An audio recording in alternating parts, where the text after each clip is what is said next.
नमस्कार बंधुरा, आज के आबार एक नतून रेसिपि निये चले एसेछि। आजके बेगुन भर्ता करे देखाबो चिंगड़ी माछ दिये। प्रथमे आमि किरम भावे बेगुनगुलो केटेछि सेटा देखिए दिई। देखुन आमि बेगुनगुलो बड़ बड़ छिलो तो लम्बा करे केटे निये दुचाला करे नियेछि आर कि। एबार एइगुलोके आमि सेদ্ধ करते देब। आमि जल गरम बसिए दियेछि आगे थेकेई। एबार बेगुनगुलो दिये देब। এটা টমেটোটা এখন আমি দিচ্ছি না, ধরবে না তো অনেকটা বেগুন। আমি 3টে বেগুন কেটেছি, আপনারা যেমন কাটবেন সেরকম। আর আমি 3টে বেগুন কেটেছি। তো এখন সেদ্ধ হোক, এটা এক পিঠ হোক, 2 থেকে 3 মিনিট এক পিঠ সেদ্ধ হবে। আমার আরেকটা অনুরোধ রইল আপনাদের কাছে, আমার রেসিপিগুলো প্রথম থেকে একদম শেষ পর্যন্ত দেখবেন, স্কিপ করে করে দেখবেন না। তাহলে আমি কিভাবে রান্না করছি সেই প্রসেসটা তো আপনারা বুঝতে পারবেন না। যদি একটা প্রসেস যদি সরে যায়, চলে যায়, তাহলে আপনারা সেই জিনিসটা নাও দিতে পারেন। তখন রান্নাটা খারাপ হলে তখন আমাকে হয়তো কমেন্টস করে বলবেন যে রান্নাটা ভালো হয়নি, সেটা আমার শুনতেও খারাপ লাগবে। অতএব পুরো রান্নাটা দেখবেন, তবেই বুঝতে পারবেন আমি কি কি দিচ্ছি। সামান্য লবণ দিয়ে দিলাম। ছোট করার জন্য আমি সব বেগুনটা একবারে সেদ্ধ করতে পারছি না, আবার পরে আর খানিকটা আছে, পরে আবার সেদ্ধ করব। আমার এক পিঠ সেদ্ধ হয়ে গেছে। এবার উল্টে দেব বেগুনগুলো। এবার 5 মিনিট এটা সেদ্ধ করব, তারপরে এটা আবার নামিয়ে নিয়ে বাদবাকিগুলো যেগুলো সেদ্ধ বাকি আছে সেগুলো সেদ্ধ করব। বেগুনগুলো এবার তুলে নেব, সেদ্ধ হয়ে গেছে।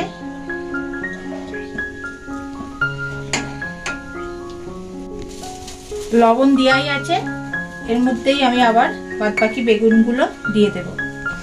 এই যে টমেটো, একটা টমেটো আমি বড় একটা টমেটো নিয়েছি, কেটে 2-8 করে এটা সেদ্ধ করতে দেবো। দেখুন আমার অনেকগুলো বেগুন, তো তাই জন্য আমি খানিকটা মানে করে নিয়েছি, খোলা ছাড়িয়ে নিয়েছি। বেগুনের খোলাগুলো ভালোভাবে ছাড়িয়ে নিতে হবে, যেন কোনো খোলা না থাকে। দেখবেন মুখে খোলা পড়লে ভালোও লাগে না খেতে, খোলাগুলো যেন না থাকে সেরকমভাবে ভালোভাবে ছাড়িয়ে নিতে হবে। ঠান্ডা হয়ে গেছে, ঠান্ডা হয়ে যাওয়ার পর এগুলো খোলাগুলো ভালো করে ছাড়িয়ে নিতে হবে। টমেটোর খোলাটাও ছাড়িয়ে নিতে হবে।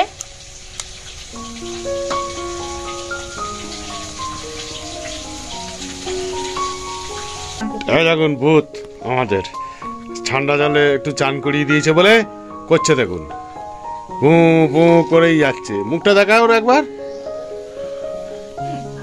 দেখুন না, কু কু করেই যাচ্ছে। এবার এইটা হাতে করে চটকে নিতে হবে, নালে ম্যাশ করার যে যন্ত্রগুলো থাকে সেইগুলো দিয়েও করে নিতে পারেন। তবে হাতে করে নিলে ঠান্ডা হয়ে গেলে ভালোই হবে। হাতের মতন জিনিস আছে কি আর।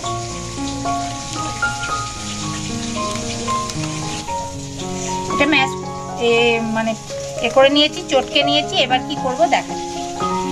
সামান্য একটু হলুদ, আঁচটা আমি কিন্তু কমিয়ে দিয়েছি এখন। সামান্য একটু নুন দিয়ে নেড়ে নেব। দিয়ে এই যে চিংড়ি মাছগুলো বেছে রেখে দিয়েছিলাম ভালো করে ধুয়ে, সেই চিংড়ি মাছগুলো ভেজে নেব। খুব ভাজবার দরকার নেই, বেশি চিংড়ি মাছ ভাজলে কিন্তু চিংড়ি মাছ শক্ত হয়ে যাবে, দেখবেন রাবারের মতন হয়ে যায়। অতএব কালারটা একটু চেঞ্জ হলেই নামিয়ে নিতে হবে। কালারটা চেঞ্জ হয়ে গেছে দেখুন মাছের। এবার মাছগুলো তুলে নিতে হবে, এর থেকে বেশি ভাজবার দরকার নেই, তাহলে দেখবেন একদম রাবারের মতন হয়ে যাবে, খেতে ভালো লাগবে না।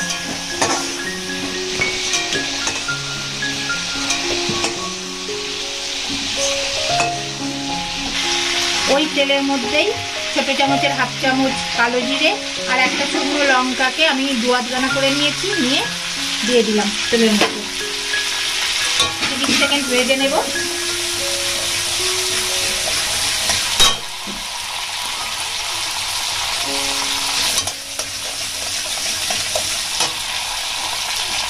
ছোট চামচের 1 চামচ রসুন বাটা,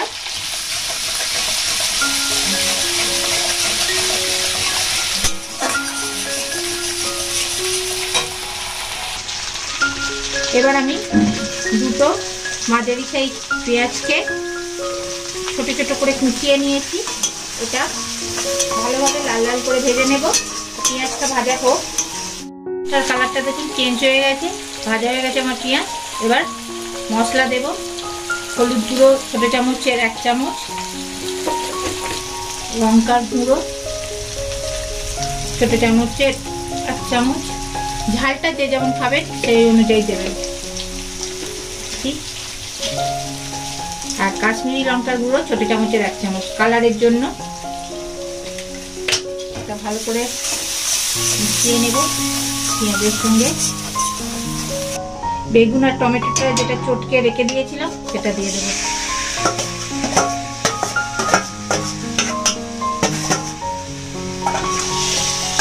মশলাটা ভালোভাবে বেগুনের সঙ্গে মিশিয়ে নিতে হবে, যেন কোনো জায়গায় মশলা না না লাগে, সেরকম নয়। চারদিক নয়, বেগুনের মধ্যে মশলাটা যেন লাগে সেরকম ভাবেই মিশিয়ে নিতে হবে।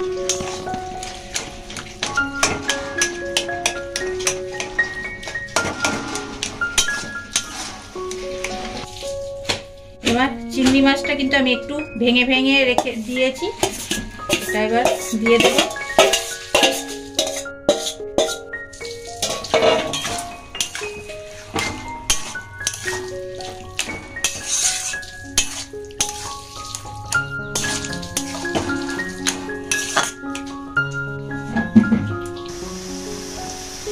স্বাদ অনুযায়ী লবণ,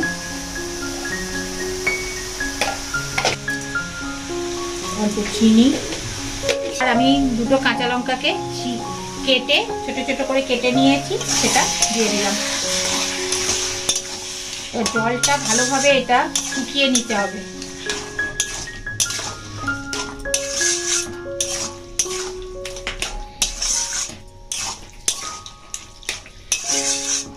ভাত আমার খাওয়া হয়ে যাবে। আর চিংড়ি মাছ দিলে তো সে জিনিসের টেস্টটাই আলাদা হয়ে যায়, এটা আপনারাও জানেন। তাই এটা এরকম ভাবে বাড়িতে আপনারা তৈরি করে খাবেন, খুব ভালো লাগে।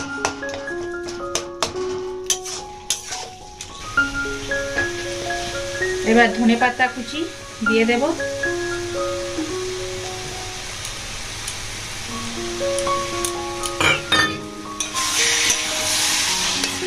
ভালোভাবে ধনেপাতা কুচিটা দিয়ে মিশিয়ে নেব।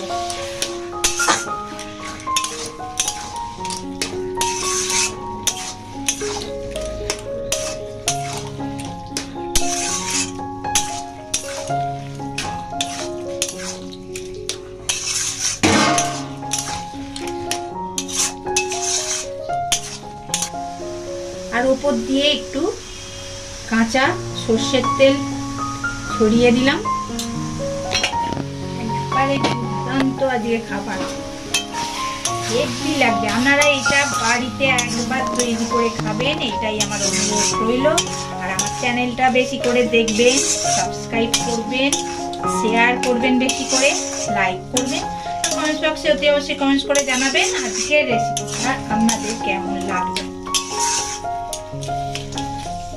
এখানে এবার এটা নামিয়ে নেব।